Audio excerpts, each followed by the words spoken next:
నమస్తే సదావత్సలే మాతృభూమి.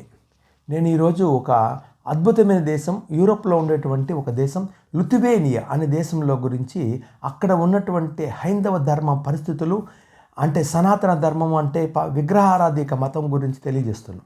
ఆడ రుమావు అనేటువంటి ఒక మతం ఉంది. రుమావు అనే మతం అంటే సాధారణ ప్రజలు వాడుతూ ఉంటారు, కాబట్టి పాటిస్తూ ఉంటారు అన్నమాట.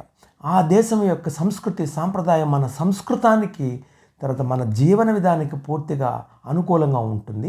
అసలు ఆశ్చర్యపోతారు నేను ఈరోజు చెప్పేటువంటి విషయాలు. మిత్రులారా, యూరోప్లో చిట్ట చివరగా క్రైస్తవానికి మార్చబడ్డ దేశం ఏదైనా ఉందంటే అది లిథువేనియా దేశం. ఇంకొక ముఖ్యమైన విషయం ఏమంటే, అదే లిథువేనియా దేశము క్రైస్తవం తర్వాత కమ్యూనిజంతో కూడా బాధపడింది.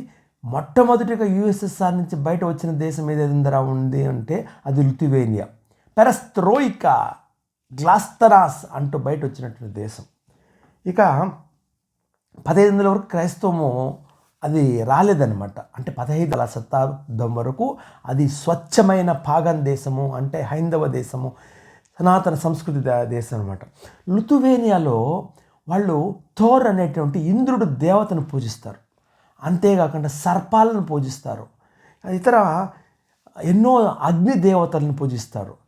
అంటే ప్రకృతి దేవతలంతా పూజిస్తారు. నాగుపాములను ఏదైతే ఉందో మనము సర్పం అంటాం కదా, దాన్ని కూడా వాళ్ళు పూజిస్తారు. అటువంటి అద్భుతమైన దేశము ఈ లిథువేనియా దేశం అన్నమాట. కాబట్టి ఈ లిథువేనియా దేశంలో పూర్తిగా క్రైస్తవీకరణ జరగకముందు, అక్కడ ఉండేటువంటి ఆ క్రైస్తవీకరణ జరగక ముందు కాదు, ఇప్పుడు కూడా ఆడ ఉండేటువంటి భాషా ప్రాతిపదికగా చూస్తే వాళ్ళు లిథువేనియా దేశం వాళ్ళు సంస్కృతానికి దగ్గరగా ఉంటారన్నమాట. కొన్ని పదాలు చూస్తాం. అక్కడ దేవతలు ఉన్నారు. ఆ దేవతల్లో కల్పతరువు దేవత ఒక దేవత ఉంది, అంటే చెట్టు, ది గాడ్ ఆఫ్ ట్రీ. చూడండి, అద్భుతం.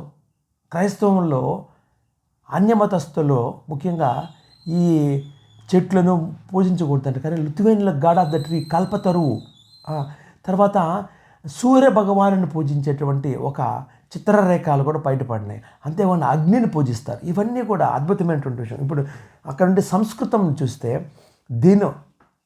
దైన, దేవస్, దంతిస్, అగ్ని, ఉగ్నిస్, వాయు, వాజస్, ధూమ అంటే పొగని ధూమస్ అంటారు. మధు అంటే తేనెని మిడిస్ అంటారు. వీర అంటే స్వప్నస్ అంటారు.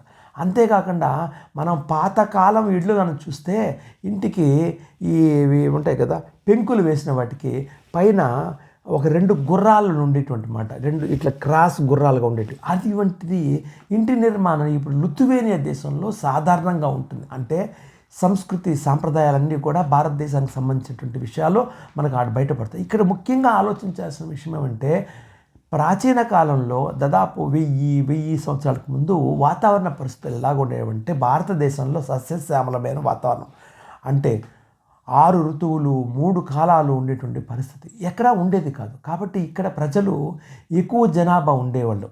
అక్కడంతా కూడా ఇప్పటికే మంచుతో కూడినటువంటి వ్యవస్థ, ఆనాటి కాలంలో ఇంకా దారుణమైనటువంటి వ్యవస్థ. కాబట్టి ఇక్కడి నుంచి ప్రజలు అక్కడికి వెళ్ళి నిదానంగా నిర్వహించబడ్డారు. కాబట్టి ద్రావిడ సిద్ధాంతం కాదు, ఆర్యులు ఇక్కడి నుంచి అక్కడికి వెళ్ళారు. అంటే భారతదేశంలో ఉండే వాళ్ళందరూ ఆర్యులు ఇక్కడి నుంచి ఆడికి పోయి ఏర్పడు. కాబట్టి ఇండో యూరోపియన్ లాంగ్వేజెస్లో మీరు ఇంగ్లాండ్లో తీసుకోండి, ఇంగ్లీష్లో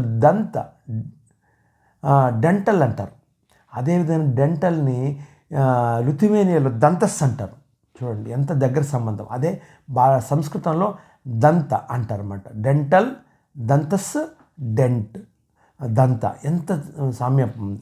కాబట్టి ఈ విధంగా లిథువేనియా దేశం అనేది పూర్తి స్థాయి ఒకప్పటి 1500 సంవత్సరాల వరకు కూడా అది పూర్తి పాగన్ దేశము, సనాతన దేశము, హిందూ దేశం తెలియజేస్తున్న మిత్రులారా, నా వీడియో నచ్చినట్లయితే లైక్ చేయండి, షేర్ చేయండి, సబ్స్క్రైబ్ చేయండి. జాతీయవాదం కోసం చేస్తున్న పోరాటాల్లో మీరు అందరూ సహకరించండి.